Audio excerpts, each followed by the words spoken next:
malaikat itu di apa, malaikat itu kan yo duwe pikiran, terus iblis yo duwe pikiran, sing podo-podo pikiran niku ya rodok bener iblis pikirane lho ya, tapi nurute bener malaikat. Jadi umpama agama anut pikiran ya bener iblis. Mergo cara berpikir iblis itu Adam ku sangka lemah, aku sangka api, berarti keren aku. Nah cara pikirannya malaikat itu serah mikir bombol yondi dikongkon yo mana. Jadi agama ini sanat, agama ini seorang lagi nopo sanat. Sakjane cara tauhid ya keberatan. Aku ono istilah Baitullah ya keberatan. Wong Baitullah maknane omahe Allah itu takok. Allah manggon wirdi ning Ka'bah. Jadi kita harus ngikuti ulama. Dikatakan Baitullah itu nama penghormatan. Sesuatu itu mulia maka disebut Baitullah. Bukan berarti Allah nempat di situ. Mereka Allah tidak butuh napa tempat. Jadi itu kan jelimet, Mang. Lagi-lagi yang tahu itu ulama. Masjid ya dikatakan Baitullah. Nah misalnya iki masjidnya pangeran, malah nambah mana nih lucu. Masjidnya pangeran, jadi iki tempat sujudnya pangeran, nah kacau kayak. Tapi berhubung wong ra paham alhamdulillah namun iki masjidnya pangeran. Jajal makna nih bahasa Arab. Iki masjidnya pangeran, makna nih terjemah. Iki tempat kacau. Ini baru kayak bodoh ora roh nek iku kacau. Jadi wacuk. Ya mulane anut ulama. Jadi darani Baitullah apa dikatakan daleme Allah maknane apa idhofatut tasyrif. Napa idhofatut tasyrif maknane omah sing mulia sampai diistilahno daleme Allah. Kalau dalam ngaji-ngaji ulama itu agama ini dari awal unik. Allah melarang sujud kepada batu. Tapi kita sholat itu madhep Ka'bah. Kemudian juga ada batu. Makanya kita harus menanamkan bahwa semua sujud itu lillahi ta'ala. Dan soal ada arah ya penting arah. Nggak mau arah madhep segoro kidul lah repot. Jadi arah itu mau dipakai kesepakatan untuk menunjukkan kalau kita muslim arahnya sujud itu ke Ka'bah. Tapi tetap sujud kita hanya lillahi ta'ala, hanya karena Allah. Ini Nabi nanti takut Yahudi Muhammad nak langit bumi itu sebenarnya hancur pas kiamat. Terus manusia sing mati mulai ini Adam sementara tidak kok endi. Jadi nak takut ngono mirip so, mirip Yahudi. Nak mirip Sugair apa? Nak mirip Ngamure. Jadi agama ini selalu disoal pakai akal. Jadi agama tanpa akal ya iso berdiri. Tapi kalau terlalu bawa akal itu ya repot. Ya makanya tadi itu pentingnya riwayat. Seorang lagi pentingnya apa? Riwayat. Makanya coro Imam Malik itu nggak suka sama agama di logika, itu nggak suka. Karena nanti orang yang punya logika terus merasa lebih punya otoritas terhadap apa? Agama. Ya sesuai ngono agama itu angel oleh nerangno sampean agama itu. Sampai saya kita bedheki. Nabi Adam diusir kondi. Swarga. Terus swargane Nabi Adam saiki didakoni. Mergo swarga iku luase sak langit bumi. Lah nek iku saiki didakoni ndi wong. Swarga lebih luas ketimbang langit. Kan enggak mungkin sesuatu yang luas diletakkan di yang sempit. So, akhirnya Mu'tazilah enggak percaya anane swarga zaman Nabi Adam. Jadi swarga sing cerita Adam itu tidak sama dengan surga yang nanti arduhas samawati wal ard. Jari ahli sunnah yo sono, laning di seraroh pokoknya ono. Ya itu kan sama-sama, nah, terus diterusno wong debat. Ya sudah guys. Nah, cara aku wis mlebu sik kok gampang nerangno nek wis baroh. Secara teori kan gitu, ora roh kok nerangno ya sakwise. Bro. Ya sudah, sampeyan bu swarga wae lagi apa? Lagi nerangno. Pas aku nerangno kowe ra ning swarga ya ora ketemu. Wis ngono enak nang cangkem elek ngono wis aku ben nerangno kowe ra ning kono ya wis akhire gak. Apa cocokan sampean aku tak nerangno swarga lah sing kono ben nerangno neraka. Koroe neraka. Agama itu unik. Ya karena tadi apa ya? Dari awal agama ini di kaum yakilun, tapi akal yang berlebihan itu ya mengganggu agama. Ya sudah, makanya saya ulang lagi itu riwayat ya, sebagian ini apa? Riwayat. Inna hadzal ilma dinun fangzuru amman ta'khuduna dinakum. Agama ini ilmu, kemudian kamu harus dari sanad yang benar, ya, dari sanad yang apa? Dari sanad yang benar. Ya sudah seperti itu. Mana itu kalau setuju model kayak sholat sunat safar tidak harus madhep kiblat terus. Jadi agama ini sudah unik. Misalnya gini, sholat fardu kan wajib kiblat, tapi ada sholat yang nggak usah madhep kiblat, yaitu sunat safar. Misalnya orang di pesawat gini. Karena guling-gilingan, hakikatnya kiblat itu tidak fokus kita namun Allah Subhanahu wa Ta'ala. Jadi memang agama, tapi lagi-lagi itu butuh riwayat. Seorang lagi butuh riwayat. Kalau nggak pakai riwayat terus kok Abu Nawas kabeh. Karena tadi Amerika, seorang lagi Amerika, itu kalau dibor pas New York itu kena Ka'bah. Lah logikanya kalau arahnya pas itu kan bebas arah. Berarti orang Amerika oleh sholat bebas. Tidak bisa seperti itu, ya tetap anut konsensus ulama sana atau tradisi sana, kiblat itu ngambil arah mana, karena dia pas. Ya bumi yang ada arah itu secara akal kan hanya rubuk 1/4. Makanya kalau kamu belajar falak itu ada rubuk, lainnya itu sudah tidak ada arah. Misalnya bumi bulat bola, yang sama atas dikatakan sama-sama di atas. Ya kadarnya hanya 1/4, lainnya itu sudah dikatakan samping. Makanya seperti Denmark itu ada daerah yang siang itu sampai 3 bulan, entah berapa siklus sekian puluh tahun. Ada yang lebih lama siangnya sampai 18 jam. Kalau di Eropa kadang puasa itu sampai 18 jam. Ada yang selalu nggak kena matahari kayak kutub utara, kutub selatan. Nah makanya kalau misalnya sholat itu ngikuti apa? Kalau ngikuti matahari, orang kutub sholatnya hanya maghrib, isya, subuh. Gak wajib poso, orang tahu ono rino misalnya. Ya tidak bisa seperti itu. Jadi kalau nuruti logika kan terus berdebat terus. Tapi kalau nuruti rasa sebagai hamba. Orang kutub butuh sujud sama Allah, orang kutub butuh loyal sama Allah dengan memperlakukan puasa. Ya sudah, akhirnya kita harus puasa. Nah, lalu kalau ukurannya matahari, mereka tidak punya matahari. Memangnya puasa itu penyebabnya wujudnya matahari, apa penyebabnya loyalitas sama Allah Subhanahu wa Ta'ala? Loyalitas. Kalau penyebabnya matahari ya berarti kalau nggak ada matahari, nggak usah apa? Tidak usah seperti itu cara berpikir. Makanya ngikuti ulama, karena ulama yang tahu tradisinya Allah dan Rasul. Ya seorang lagi ulama yang tahu tradisinya Allah dan Rasul. Meskipun ya kadang saya enak ide ulama ini. Mereka ya kadang ya mau kalau bolak-balik ngomong gak diterang nombek cangkem elek ora paham-paham. Makanya masyhur itu ada kiai di debat sama orang rodok PKI. Pak Kiai, kalau setan dari api masuk api kan biasa. Terus susahnya apa? Mau materinya dari api. Terus Kiai itu mek lemah, sawurna raine. Loro cung, wis sakit. Kau jare wong kok lemah, kena lemah kok loro. Karena serak kena diterang no. Manusia materinya kan dari tanah, berarti kena dipendem urip-uripan. Piye sih? Ya loro ya, ya jare kok lemah kok dipendem ning lemah kok. Karena dijelaskan pakai lisan yang baik, gak paham-paham.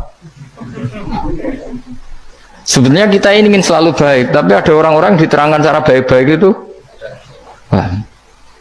Kayak misalnya ono wong kondo, Gus kula nu bojo kula cerewet ngene-ngene, apike kula pegat dicereweti bojo mbek diarani duda lara ndi?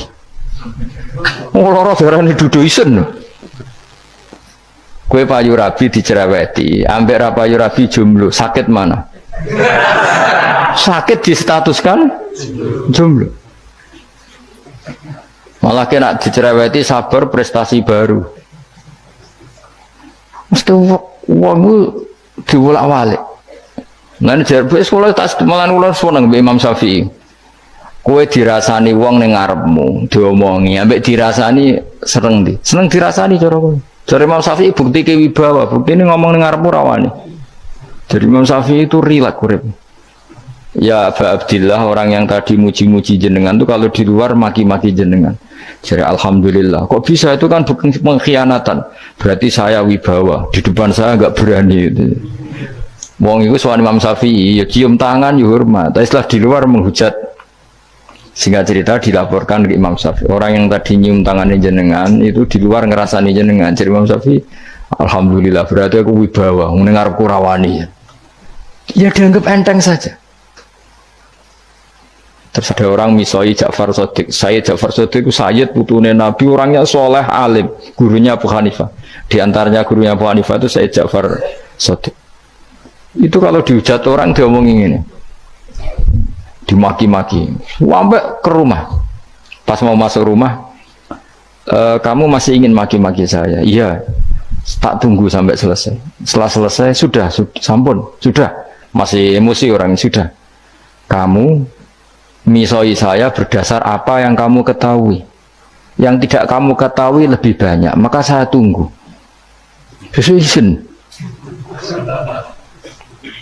Izin sampai terus ketika ditanya, kenapa engkau sabar ketika jenengan saya pisui? Orang ini akhirnya tobat, mencium tangannya, mencium lututnya. Jawab saya Ja'far Shadiq ini. Aturahu tu'sokurhan, aturahu yu'sokurhan. Kowe ora paham kalimat itu, tapi tak terangkan ben dadi wali. Kowe roh pangeran. Ya tahu. Sing durakani pangeran tuh banyak enggak? Yang maksiati pangeran tuh banyak enggak? Banyak. Lah yang pangeran sing di langit bumi wae dimaksiati, apa meneh terima aku. Akhirnya terus jadi orang-orang soleh itu cara berpikir itu di luar kapasitas kamu. Apa ya? Mereka itu hanya Allah, tahunya itu hanya Allah. Aku kan enggak egois, harga diri. Mana ada agama berdasar harga diri itu. Kalau dalam bahasa Arab disebut hamiyat al-jahiliyah, itu gengsi no? Jahili. Makanya ketika saya berkali-kali cerita itu, ada seorang ulama dipanggil tetangganya, setelah sampai situ, sudah kembali, saya tidak butuh kamu. Setelah sampai rumah dipanggil lagi, sudah kembali lagi sampai 3 kali. Ulamanya tetap ceria, tetap nyaman. Ketika ditanya, kenapa engkau tetap nyaman? Wahai pemuda, kamu itu tetangga saya. Kata Allah dan Rasul, nak kue iman be Allah Rasul, kon ngapi itu onggol, kon ngundang aku ya teko. Ya seneng nuruti perintahnya. Ketika kamu nyuruh saya kembali, ya saya kembali. Memang itu keinginan kamu. Kue tanggaku, aku kon nurut be tonggo. Aku ora urusane be kue. Aku mau nyaman be perintahnya. Oh, nangis pemuda tadi itu tobat. Kalau kamu kan warga diri, orang kok dipimpong. Ini gak bakat wali blas.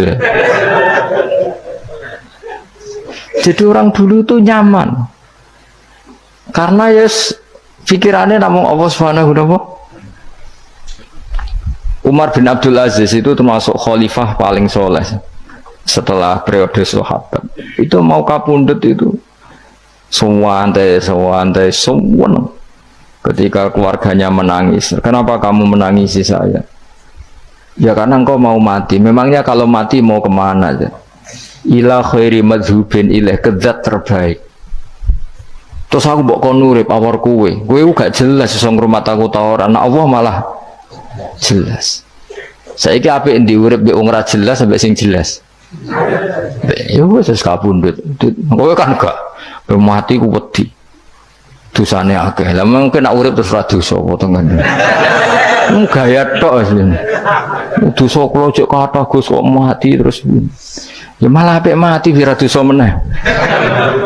Biasa wae nek apik mati biasa karena potensinya kamu urip suwi ku dosane apa taat meneh. Ya jawab. Potensine. Dosa meneh apa taat meneh? Apa ya dosa ya taat. Terus pas mati pas taat atau pas dosa? ora usah ngono biasa ya.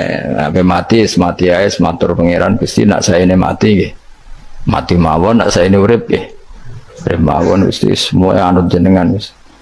Zaman kula urip sing ngrumat nggih jenengan nggih sampun mati sing ngelola nggih napa? Jenengan pun donya sing ngurusi jenengan. Kan sebenarnya kalau kita berpikir gitu kan nyaman.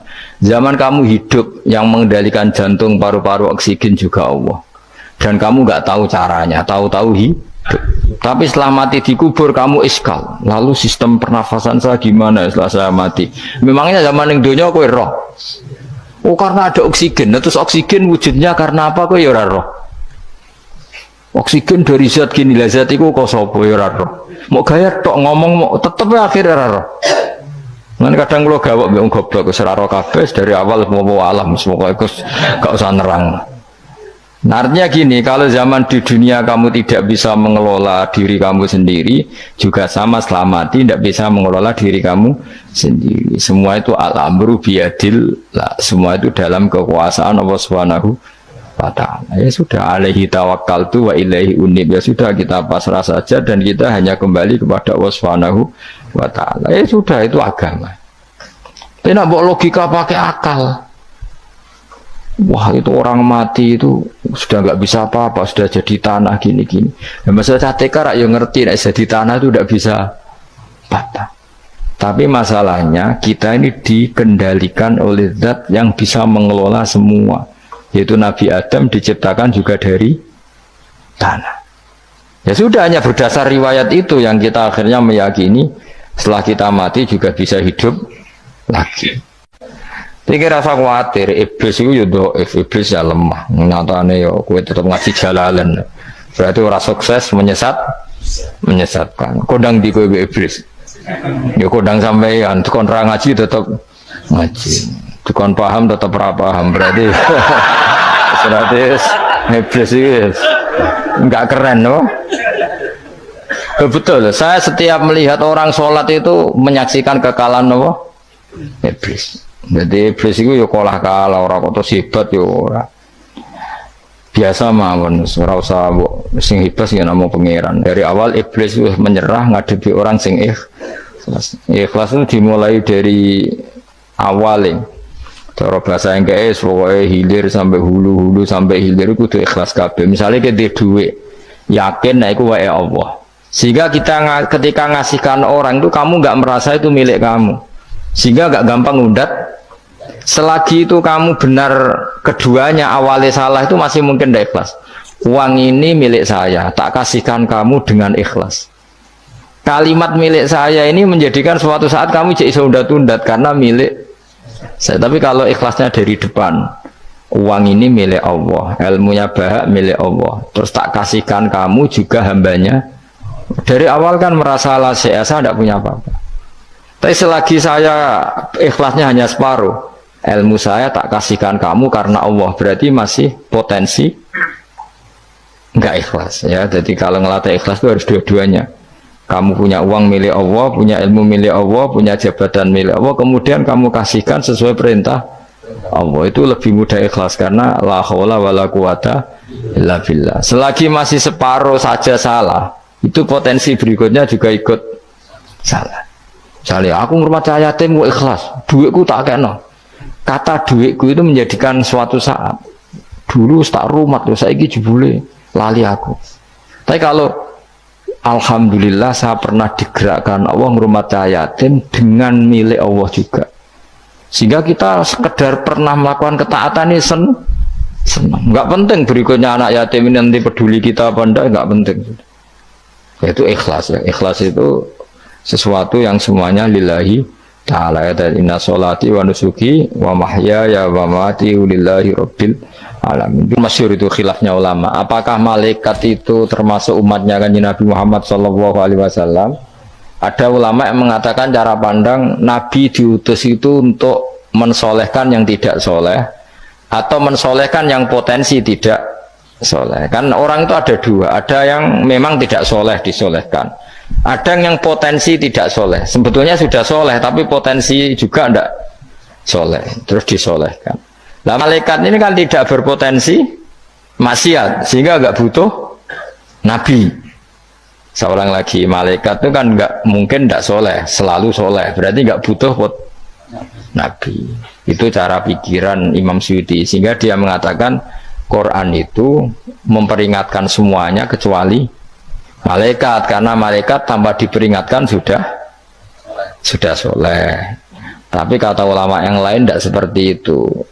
Malaikat tetap senang sebagai umatnya Rasulullah Shallallahu Alaihi Wasallam karena butuh status tasyrif. Tasyrif itu keren. Nanti takut itu melok kelompok isopo, melok kelompok Kanjeng Nabi Muhammad Shallallahu Alaihi Wasallam. Sehingga kalau nanti ditanya Allah, mimman anta misalnya, min ummati habibika Muhammad, itu keren. Kayak termasuk umatnya kekasihmu Nabi Muhammad Shallallahu Alaihi Wasallam. Lalu kamu ngikuti apa? Yo min aksani kitabik, macam ngikuti kitab terbaikmu ya Allah. Sehingga mereka ikut umatnya Nabi bukan karena disolehkan, tapi karena tasrif, satu kehormatan. Itu yang diikuti ulama. Tradisi kita ahli sunnah ngikuti yang pendapat itu, ngikuti bahwa malaikat pun suka dikategorikan umatnya Kanjeng Nabi Muhammad Sallallahu Alaihi Wasallam karena nambahi tasrif. Nambahi apa? Tasrif. Masyhur itu Imam Suyuti dalam hal ini kita ngikuti ulama mayoritas, bukan ngikuti yang ini. Masyhur kan Jibril ditanya, kan itu ketika Jibril ketemu Nabi Muhammad ditanya, untungnya apa kamu jadi safir? Safir itu kira-kira terjemahan bebasnya panitia saya. Jibril itu kan ya jauh dari langit turun bumi, dari langit itu kan jauh. Terus kamu untungnya apa? Karena Jibril itu tahu betul peristiwa yang pernah dilakukan Allah, yaitu kayak apa malaikat yang di langit bisa diusir karena kesalahan tertentu, malaikat yang sok suci kayak siapa itu Harut Marut juga dihinakan seperti itu. Dan Jibril tahu betul Allah itu yaf'alu ma yasha. Jadi yang sekarang malaikat bisa saja jadi pokoknya tahu betul Allah bisa melakukan apa saja. Karena Jibril tahu betul Allah, karena dia ketua malaikat. Kan kita tahu misalnya ada sejarah siapa? Harut Marut, dari malaikat menjadi hina seperti itu. Terus Jibril akhirnya tanya, ya sudah, Jibril punya apa? Terus ditanya Nabi, kamu untungnya apa setelah jadi safir saya, jadi panitia yang ngurusi wahyu? Terus kata malaikat Jibril, saya tidak pernah merasa aman.